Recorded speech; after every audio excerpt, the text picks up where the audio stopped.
Well, hello, Americans. Live from the Cbnn News Network, I'm Carmine Lee Adams, and you're watching the Comic News.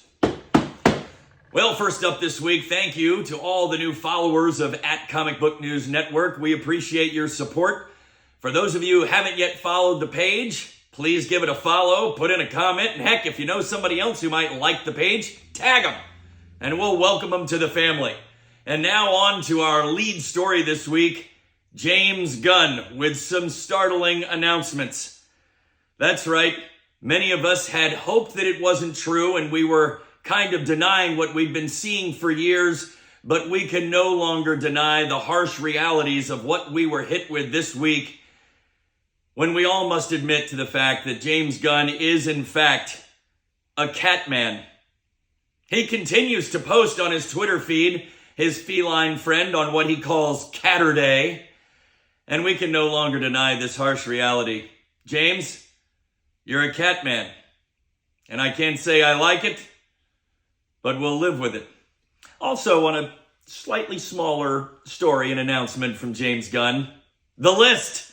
That's right, the DC Universe first wave, first phase, first whatever you want to call it, The List. We got Booster Gold, we got The Authority, we got Superman, we got Supergirl, we got all kinds of good stuff, folks. And I'm telling you, nobody takes a story and tells it and makes it unique like James Gunn.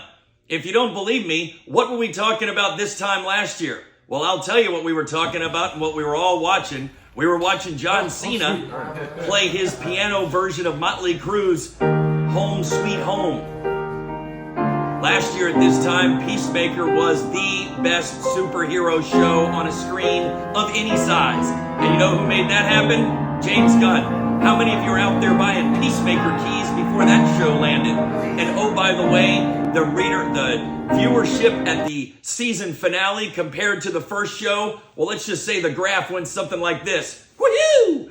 So for those of you that are lamenting the fact that James Gunn has now taken the reins for DC and he's kicked to the curb Henry Cavill and Gal Gadot, or whatever that Gadot is, to the curb, well, let's not forget the fact, folks, that nobody knew what in the wide, wide world of sports Guardians of the Galaxy was, right up until the point where he made Guardians of the Galaxy and people were like, say what?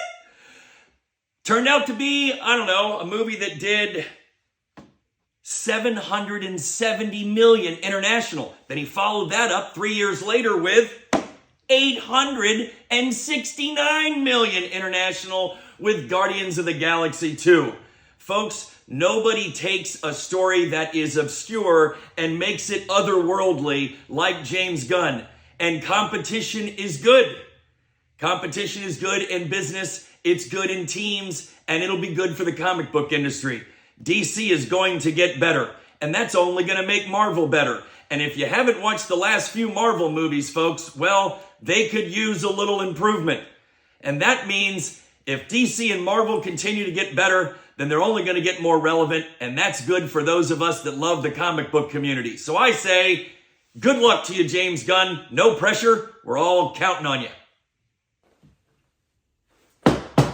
Page 2 tonight. Season 2 of the Collector's Showdown continued this week. But first, tell me about your handle. A little segment that we started a few weeks back where we asked some of the folks with some unique IG handles and folks that are friends to the comic book community to tell us, how'd you come up with that Instagram handle of yours? In a segment that we like to call, Tell Me About Your Handle. This week, Lance with Postwar Comics. Lance, why don't you tell everyone how you came up with that cool name of yours?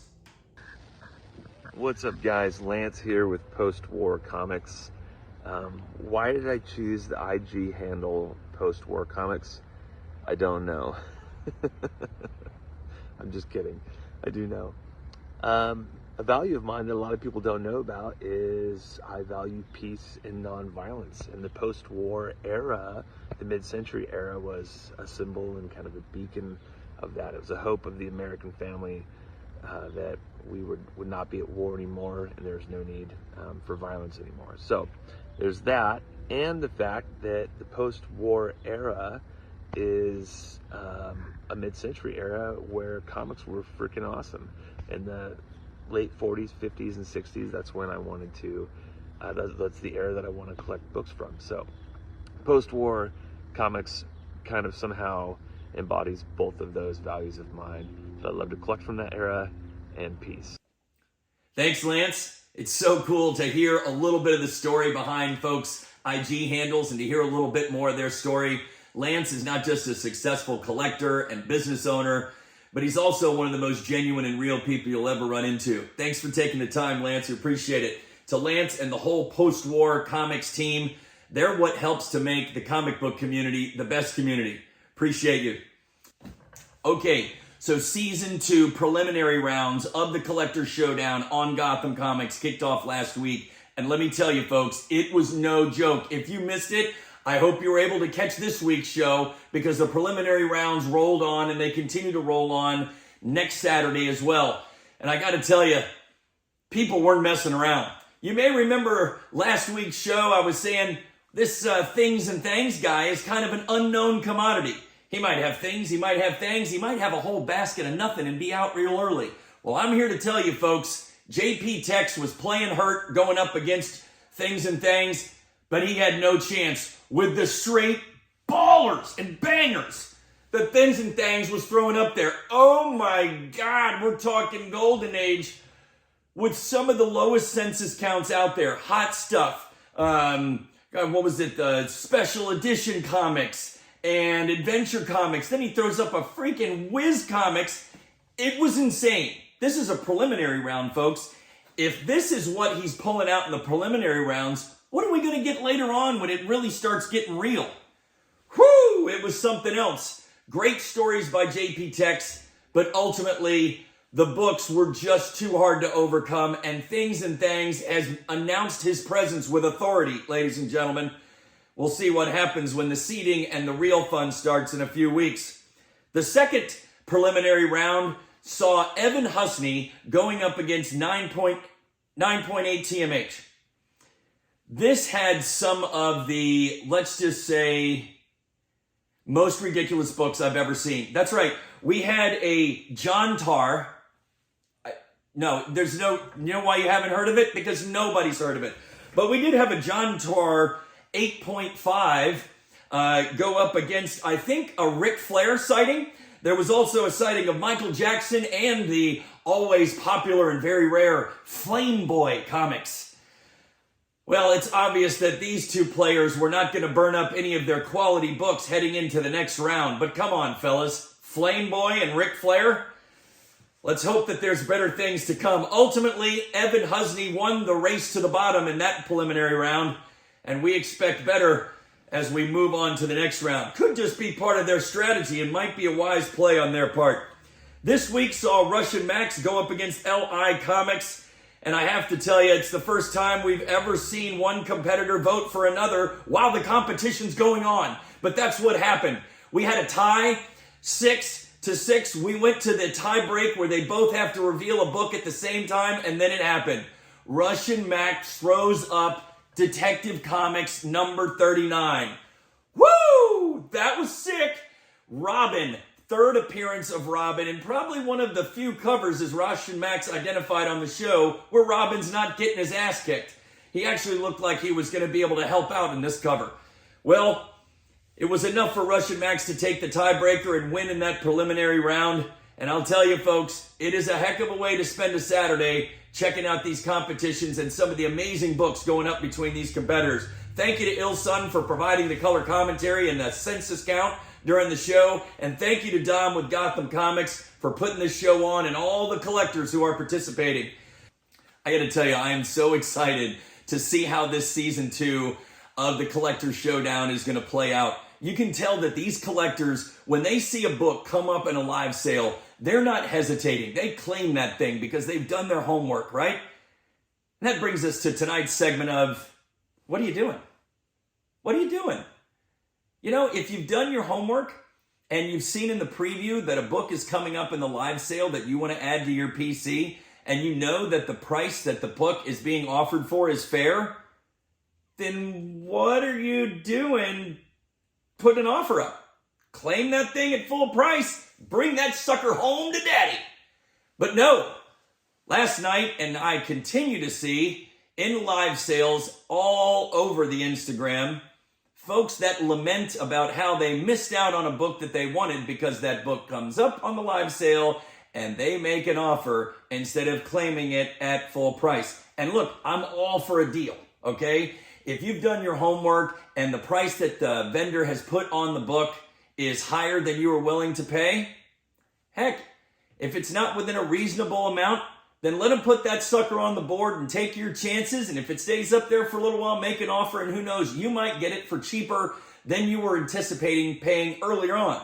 But I got to tell you, if it's a rare book or one that doesn't come up that often and the price is pretty close to reasonable, you might want to go ahead and claim it instead of complaining about it later and thinking the next day, did I really just let that Nintendo Power go for $25 when I could have had it in my collection? Whew. Sorry, bro. There is no fear in this dojo. And finally tonight, we want to say for this week in comic book history that there are many books that we could have chosen, but with the James Gunn announcement, first we want to say we love the fact that you are going to build the new DC home, the new DC mansion and universe, as Superman is going to be the cornerstone of that, coming out in June or July of 2025. Couldn't agree with you more that you make the cornerstone of your new DC universe the greatest superhero of all time. But I also love the fact that we're going to get a Supergirl show. I love the brave and the bold element with Batman and the Damian Wayne angle. But I got to tell you, of all of those, the one I'm looking most forward to is I love me some Booster Gold. Are you kidding me? We've got this loser from the future who takes those powers there and he brings them to modern day to where he can become a superhero. I love everything that it's possible that James Gunn and his team are going to be able to do with that, because you know they're all about stories. And what makes a better story than somebody who's broken and who's looking to find a new way? And so that brings us to our key for the week. February 1986, Booster Gold number 13. First appearance of Gold Star.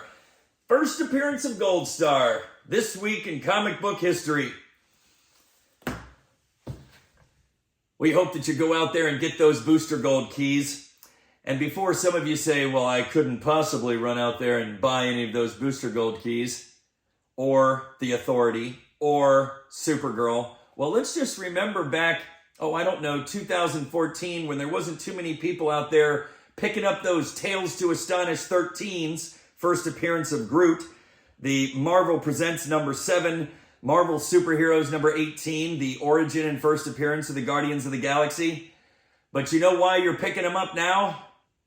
James freaking Gunn, people. And he's going to make it better. I guarantee it. I can feel it, because the man's a storyteller. And if it's one thing we need right now, is more good stories. From all of us here at Cbnn, thank you for taking the time to watch the show. Please give a tag or a follow to those that you think might also enjoy the program. I'm Carmine Lee Adams, and you've been watching the Comic News. We'll see you next time.